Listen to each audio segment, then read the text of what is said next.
Magandang araw Pilipinas, narito po ang latest Weather Today forecast.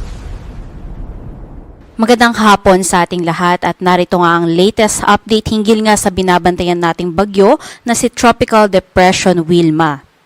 Base nga sa ating latest satellite animation, si Bagyong Wilma o Tropical Depression Wilma ay huling namataan sa layong 575 kilometers silangan niya ng Eastern Visayas at may taglay na lakas ng hangin na umaabot ng 45 kilometers per hour malapit sa sentro at mga pagbugso na umaabot hanggang 55 kilometers per hour.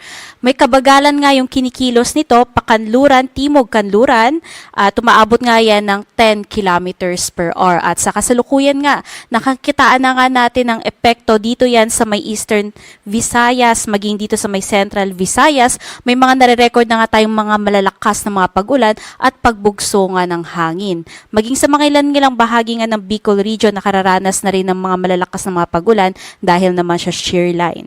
Samantalang northeast monsoon naman o hanging amihan ang siyang umiiral sa buong Luzon at dahil nga sa salubungan ng hangin galing sa northeast monsoon at hangin mula sa bagyo, nakakabuo nga yan ng shear line na maaring magdulot ng mga kalat-kalat na mga pag-ulan at pulupulong mga pagkidlat at pagkulog, lalong-lalo na nga dito sa may Romblon at Bicol region.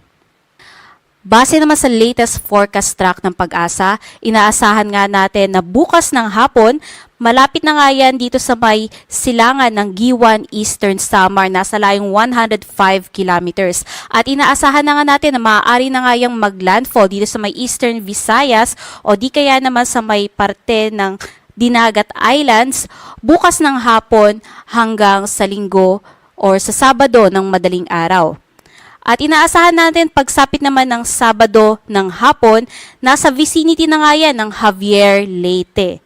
Pagsapit nga ng Sabado, nakikitaan natin na yung track niya ay mas pakanluran na nga at bahagyang bibilis. Kaya naman, pagsapit ng Linggo ng hapon, nandito na nga yan sa may coastal waters ng Hamtic Antique. Ibig sabihin, papalabas na nga yan dito sa kapuluan ng Visayas. Pagsapit naman ng Lunes ng hapon, nandito na yan banda sa may coastal waters ng San Vicente, Palawan. So, andun pa rin yung scenario natin na kung saan maaari Palawan. At pagsapit nga ng Tuesday ng hapon, nandito na yan sa layong 135 kilometers silangan ng Pag-asa Island, Kalayaan, Palawan at papalabas na nga ng ating Philippine Area of Responsibility. Kung titignan nga natin, medyo may katagalan yung pananatili niya dito sa loob ng ating Philippine Area of Responsibility. Kaya mag-ingat po yung ating mga kababayan dahil yung mga malalakas at mga prolonged rains po, lalong-lalo na nga sa Visayas at maging dito nga sa may Bicol region at iba pang bahagi ng Luzon, asahan po natin maaaring magdulot yan ng mga malawakang pagbaha at pagguho ng lupa. At i-consider din po natin yung area of probability na kung saan, kung may pagbabago sa initial track nga nitong si Bagyong Wilma, maaari yang tumaas hanggang dito sa may parte ng Eastern Samar o kaya naman bumaba hanggang dito sa may Dinagat Islands. Kaya patuloy po tayong mantabay sa Pag-asa hinggil nga sa magiging updates dito kay Bagyong Wilma. Sa nakita nga natin na senaryo, nagtaas tayo ng wind signal number 1 sa may southern portion ng mainland Masbate, maging sa may isla ng Samar, kasama dyan ang Northern Samar, Eastern Samar, Samar, Biliran, Leyte, Southern Leyte, northern portion ng Cebu including Bantayan, Camotes Island, at eastern and central portions ng Bohol. Sa may parte naman ng Mindanao kasama ang Surigao del Norte including Siargao, Bukas Grande Islands, Dinagat Islands, northern portion ng Surigao del Sur, northern portion ng Agusan del Norte. Patuloy po nating pinag-iingat yung ating mga kababayan sa mga peligrong dala ng mga malalakas na hangin, especially nga yung mga areas under wind signals. At bukod nga po dyan, dahil nga sa sabayang epekto nga nitong hangin na nanggagaling sa northeast monsoon at yung hangin na nanggagaling sa bagyo, asahan po natin na sa susunod na 3 araw ang buong bahagi ng Luzon at Visayas ay makararanas pa rin ng mga malalakas na mga pagbugso ng hangin kahit nga walang nakataas na wind signal at maaari nga yung umabot in some parts pa ng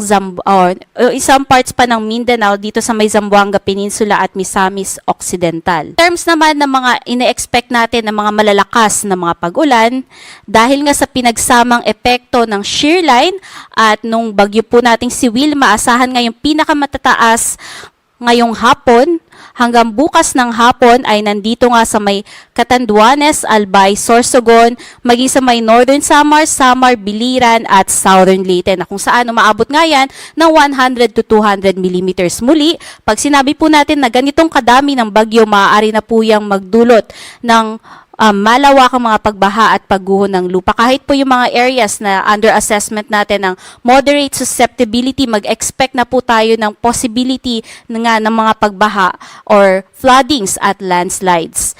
And in some areas, kasama ang Camarines Sur, Masbate, Negros Occidental, Negros Oriental, Siquijor, Cebu, Bohol, Leyte, Southern Leyte, Dinagat Island, Surigao del Norte, Camiguin, Agusan del Norte at Misamis Oriental, asahan yung 50 to 100 millimeters na mga pag-ulan. Pagsapit naman ng bukas ng hapon hanggang Sabado ng hapon, na kung saan inaasahan na nga natin na tumatahak na nga yan dito sa may bahagi ng Eastern Visayas, maging sa may Central Visayas itong bagyo natin. Mag-expect po tayo ng paglakas po ng shear line na kung saan mas marami na ang areas dito sa may Bicol region ang makararanas ng 100 to 200 millimeters. Kasama nga yan ang Catanduanes, Camarines Sur, Albay, Sorsogon at Masbate. At dahil sa bagyo, makararanas din ng 100 to 200 millimeters dito sa may Northern Samar, Samar, Eastern Samar, Biliran at Leyte. Ibig sabihin, for the next 2 days ay tuloy-tuloy yung mga malalakas na mga pag-ulan sa malaking bahagi ng Eastern Visayas. At dadagdag na nga din dyan yung ibang bahagi dito sa may Western Visayas na umaabot ng 50 to 100 millimeters kasama ang Aklan, Capiz, Iloilo, Antique, Guimaras, Negros Occidental, Negros Oriental, Cebu, Bohol, Southern Leyte, Dinagat Islands at Surigao del Norte. Pagsapit naman ng Sabado ng hapon hanggang Linggo ng hapon na kung saan maaari na nga yung papalabas banda dito sa may bahagi nga ng Western Visayas, inaasahan natin na although medyo humihina na yung mga paulan dito sa may Eastern Visayas, nakikita natin yung malalakas na mga pag-ulan dito sa may Luzon, umaabot nga hanggang Quezon, no? Ibig sabihin, andyan yung patuloy na paglakas nga ng ating shear line. So, 100 to 200 millimeters sa may Quezon, Marinduque, Camarines Norte, Camarines Sur, at 50 to 100 millimeters dito sa may Oriental Mindoro, Albay, Sorsogon, Catanduanes, and kasama nga din sa may 100 to 200 millimeters ang Oriental Mindoro at Romblon. Again, dala po yan ng shear line. At bukod nga dyan, yung mga pag-ulan naman na dala ng bagyo, much more nakafocus siya dito sa may bahagi ng Visayas. So, Aklan at Capiz, pinakamataas po by this time around, umaabot ng 100 to 200 millimeters and 50 to 100 millimeters sa may bahagi nga ng Northern Samar, Samar, Eastern Samar, Biliran, Leyte, Cebu, Negros Oriental, Negros Occidental, Guimaras, Antique, at Iloilo. Sa maging mga pagtaas naman ng mga pag-alon sa ating mga karagatan, nakataas po ang ating gale warning. Magsisimula nga yan dito sa may eastern seaboards ng Southern Luzon at Visayas. Kasama nga po dyan, magsisimula yan dito sa may silangang bahagi ng Giwan. And then, paakyat, nakikitaan din po natin ng pagtaas ng gale warning yung northern and eastern seaboards ng Northern Luzon and the eastern seaboards ng Central Luzon.